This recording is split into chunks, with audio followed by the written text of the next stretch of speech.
The people stood their ground and refused to be deceived. The supposed deep state and system cannot alter the fate of William Ruto in 2027. William Ruto brought violence and intimidation to Ol Kalou.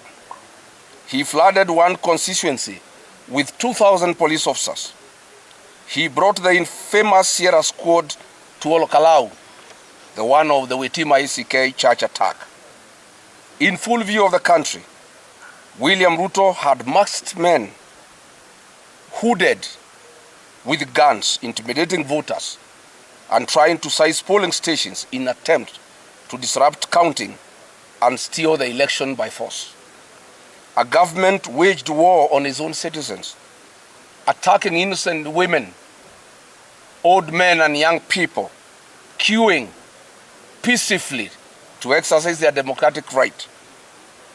And they were attacked by police thugs in hoods. I want to confirm to the people of Kenya that violence and intimidation cannot alter the fate of William Ruto in 2027. To the people who fear William Ruto's ruthless nature and what he is capable of, I ask them to be at ease. The great people of Ol Kalou have taken the frustrations of millions of Kenyans and given them a voice. As we stand here, just over a year to the general election, it is now clear beyond reasonable doubt that none of Ruto's dirty money, none of his capacity for violence can stand the test of a determined electorate. All power belongs to the people of Kenya, and their will reigns supreme. William Ruto, you have turned Kenya into heaven for wanton theft to raise funds to buy your election. You have turned our country into a playground for goons and death squads to intimidate Kenyans into compliance for your election. Through Ol Kalou, the people of Kenya have given you their reply. Here, but no further.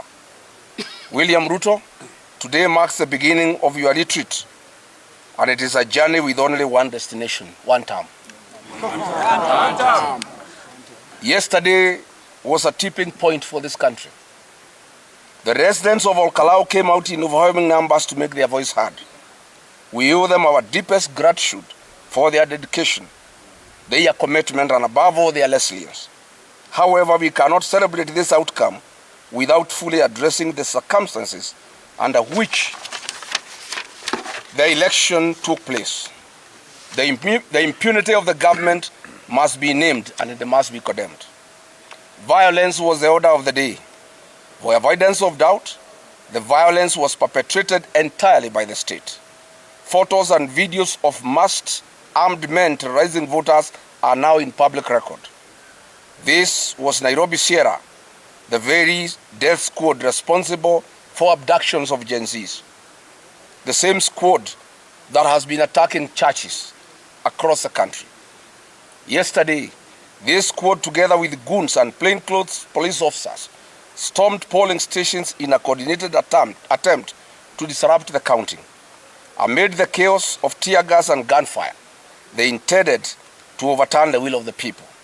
The 2,000 police officers deployed under the pretense of keeping order and preventing violence stood idly by and did nothing to intervene.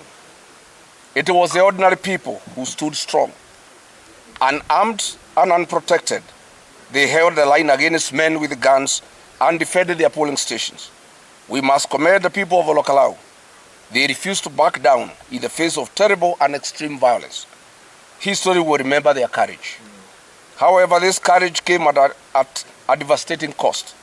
It is with profound sorrow that I must inform the people of Kenya that this violence claimed a life.